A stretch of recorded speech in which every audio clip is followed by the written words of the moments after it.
Prepárense para la verdad más cruda de la WNBA Pro. Necesito que cierren las puertas, apaguen todas sus notificaciones y me den toda su atención clínica e ininterrumpida hoy, porque lo que estamos a punto de exponer de manera agresiva va a destruir para siempre el legado de coaching de Carl Lawson y de toda la estructura del baloncesto estadounidense. Y si les dijera que la élite quedó completamente sin palabras, no porque Estados Unidos ganara el torneo, sino porque fracasaron estrepitosamente en ejecutar su objetivo político definitivo. Su mandato principal no era vencer a España. Su mandato principal era suprimir artificialmente a Caitlin Clark, y fallaron de manera espectacular. No se dejen engañar ni un segundo por las sonrisas falsas y ensayadas en el podio del campeonato.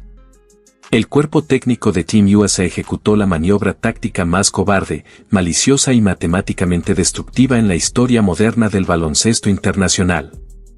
Dejaron en el banco a la franquicia de $1.000 millones. La obligaron de manera maliciosa e intencional a jugar fuera de su posición como la arquitecta ofensiva más grande del planeta. Decidieron activamente ponerla en la posición de ala pivot. La hicieron defender físicamente a gigantes europeos de 1,93 metros, la amenaza más peligrosa y de mayor influencia en todo el mercado global.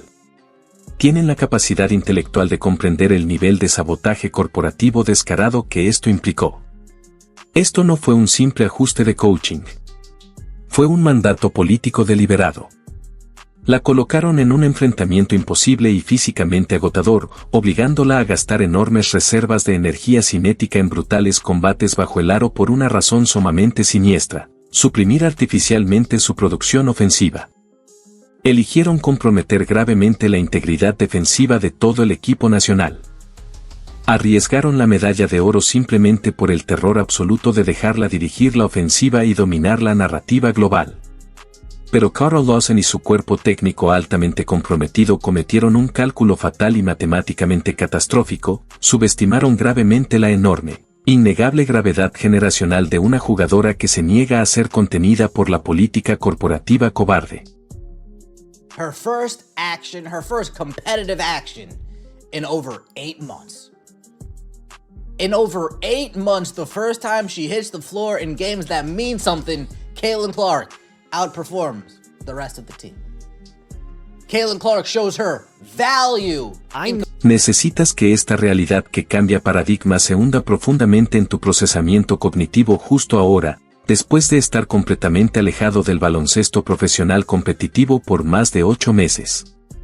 Mientras los veteranos del legado estaban ocupados jugando su baloncesto de 3 contra 3 en ligas de temporada baja fracasadas, Caitlin Clark pisó la duela internacional y reclamó violentamente su trono de inmediato. Superó completamente a toda la plantilla de veteranos altamente pagados. La diferencia en el ecosistema ofensivo cuando ella estaba en la cancha versus cuando era maliciosamente relegada al banco era abismal, como el día y la noche. Sin ella dirigiendo la geometría del juego, la ofensiva estadounidense en media cancha se detenía por completo. Los veteranos constantemente desperdiciaban posesiones valiosas, perdiendo capital de manera violenta en un escenario global con patéticas proporciones de 1 a 1 de asistencias a pérdidas. Pero cuando Caitlin Clark entraba a la cancha, la ofensiva lenta y tóxica de media cancha se transformaba al instante, permanentemente, en un aterrador algoritmo de alta frecuencia. No solo jugaba baloncesto. Activamente iniciaba una hostil toma de control corporativa del tempo. Convertía mágicamente posesiones rotas y estancadas en transiciones rápidas completamente libres de oposición. Y el Comité Internacional de Votación de FEA se vio obligado a reconocer matemáticamente la verdad innegable: Caitlin Clark fue coronada oficialmente como la jugadora más valiosa de todo el torneo de clasificación del Mundial, y lo hizo mientras su propio cuerpo técnico intentaba atarle las manos. FEA es un organismo internacional objetivo, completamente inmune a la política tóxica de los vestidores de la WNBA y a los celos vengativos del establecimiento veterano. Solo les importa la producción cinética pura, a alta velocidad y altamente eficiente. ¿Qué tan dominante fue realmente? ¿Qué tan espectacularmente expuso las tácticas de supresión de Carl Lawson? No vas a creer la absoluta locura de estas cifras finales. number 1 in points, number 1 in assists, number 1 in true shooting percentage, number 1 in plus minus, number 1 in 2-point field goal. Escuchen esta absoluta matanza estadística.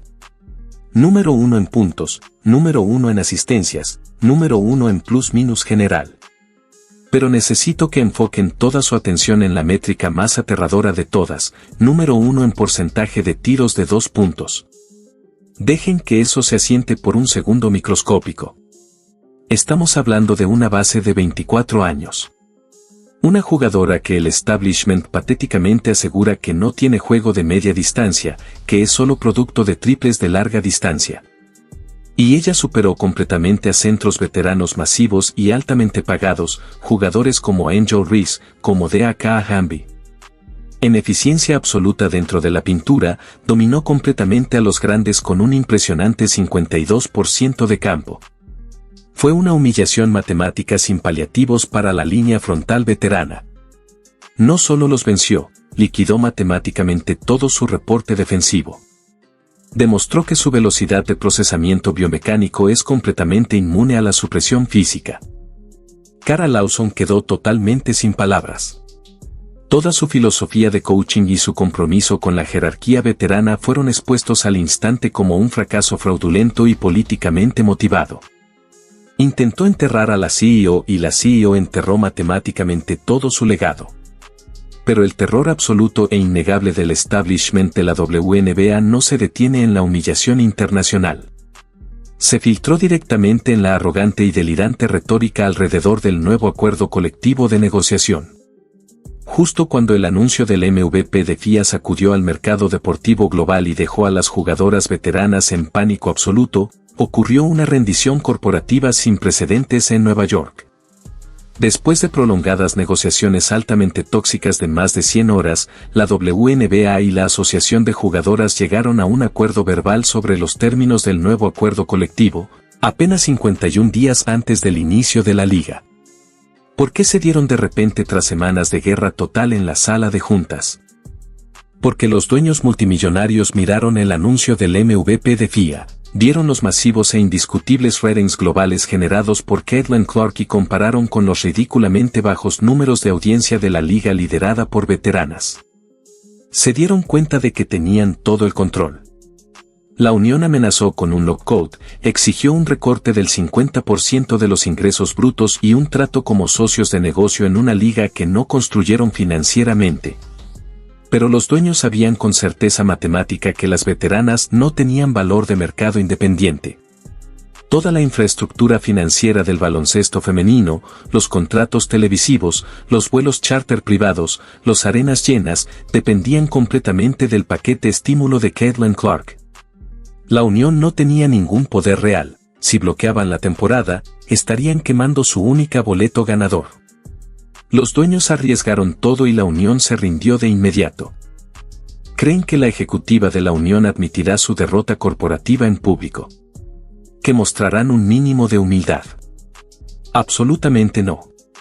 Escuchen el delirio total del triunfalismo de las veteranas. La historia del acuerdo más grande en la liga de la NBA. Anquagun comenta, estamos realmente agradecidos de poder llegar a un acuerdo. Estamos orgullosos de nosotros mismos y, francamente, siempre dijimos que nos mantendríamos firmes. Escuchen la absoluta arrogancia sin disculpas que irradia esa declaración. Nos mantuvimos firmes en los negocios. Necesitan analizar críticamente la total falta de sentido común financiero en esa ofensiva declaración. Las veteranas del legado, las mismas jugadoras que intentaron suprimir a Caitlin Clark en los medios, las mismas que la excluyeron agresivamente de la ofensiva en media cancha durante el campeonato FIA, ahora se presentan ante los medios globales afirmando arrogantes que son las brillantes arquitectas financieras de este nuevo acuerdo. Intentan desesperadamente convencer a los consumidores que su feroz táctica de negociación logró esta monumental mejora económica. Es una completa y absoluta ilusión corporativa. No se mantuvieron firmes en los negocios, se apoyaron directamente en los hombros de una base de 24 años de agua. Montan descaradamente los éxitos del mayor motor cinético y económico que el deporte haya visto, exigiendo enormes bonos ejecutivos sin producir ni una pizca del rendimiento ejecutivo. Durante casi 3 décadas, la WNBA operó bajo un modelo financiero arcaico y subsidiado, luchando por migajas de ingresos televisivos y por mantener relevancia constante. Las veteranas trabajaron años y su labor produjo arenas vacías, ratings televisivos matemáticamente insignificantes y un producto que requería enormes rescates financieros de la NBA. Y entonces llegó una anomalía generacional. Caitlin Clark revolucionó violentamente las ventas de mercancía, los patrocinios corporativos y el interés global en la liga. Obligó a las cadenas televisivas multinacionales a romper sus contratos antiguos y negociar un monumental acuerdo multimillonario de derechos mediáticos. Y aún así, el establishment veterano tiene la audacia de mirar a la cámara y reclamar que este flujo masivo de capital global es fruto de su trabajo. Es un intento de extorsión corporativa absoluto, innegable, construido completamente sobre narrativas falsas, manipuladas y políticamente impulsadas. Intentan secuestrar financieramente todo el capital generado por la gravedad de Caitlin Clark, y lo hacen con la cara bien seria. Pero el mercado libre no se deja manipular por conferencias de prensa falsas y fabricadas. Los fans en casa, millones de consumidores altamente involucrados que pagan boletos caros, compran mercancía y generan ratings televisivos masivos que realmente financian la liga, ven exactamente lo que ocurre. Vieron el sabotaje posicional altamente tóxico orquestado por Carl Lawson. Vieron a las veteranas terco poniendo la cabeza abajo y forzando tiros ineficientes en tráfico pesado. Vieron a la mayor generadora de juego de esta generación constantemente marginada por una guardia vieja y con privilegios. El establishment está jugando un peligroso y destructivo juego corporativo con su propia base de fans, destruyendo agresivamente la buena voluntad del mismo público que paga sus enormes salarios. Pero el torneo internacional oficialmente terminó. El ambiente políticamente pulido y altamente controlado del Team USA ha desaparecido. El trofeo de jugadora más valiosa está seguro en la maleta de Caitlin Clark. La pretemporada de la WNBA se acerca rápidamente y cuando la temporada inicie en mayo, los redines y la política doméstica insignificante serán arrancados violentamente cuando Caitlin Clark pise la duela con el uniforme de Indiana Fever. No solo enfrentará a la defensa rival. Ella estará enfrentando a un establishment de la liga que fue expuesto globalmente por su intento de suprimirla artificialmente. Operará bajo un nuevo CBA que ella misma financió, y tendrá luz verde absoluta para destrozar a la competencia sin piedad, titubeos ni corrección política. La oficina de Indiana Fever tiene una responsabilidad sin precedentes, poseen el motor ofensivo más grande en la historia del deporte y se acercan al periodo de agencia libre más crítico de la WNBA. No pueden cometer errores. No pueden traer veteranas egoístas que interrumpan el ritmo de Caitlin Clark. La fórmula para construir un dynasty alrededor de ella es simple pero requiere absoluta frialdad del GM, una plantilla de especialistas, grandes que corran la cancha y bloqueen pantallas, defensores perimetrales elite capaces de encestar triples abiertos, y jugadores que conozcan su rol y lo cumplan sin cuestionar. Intentar complacer a la jerarquía veterana con estrellas establecidas sería mala praxis total. Cuando rodeas a Caitlin Clark con jugadores que corren la cancha y ejecutan sus jugadas, el baloncesto se convierte en una ecuación matemática imparable. El establishment pasó un año tratando de quebrar su voluntad psicológica, manipularon árbitros, medios, activaron leyendas retiradas para atacarla y sus entrenadores huyeron del país. Pero no puede suprimir una ley fundamental de la física ni el peso aplastante del talento generacional.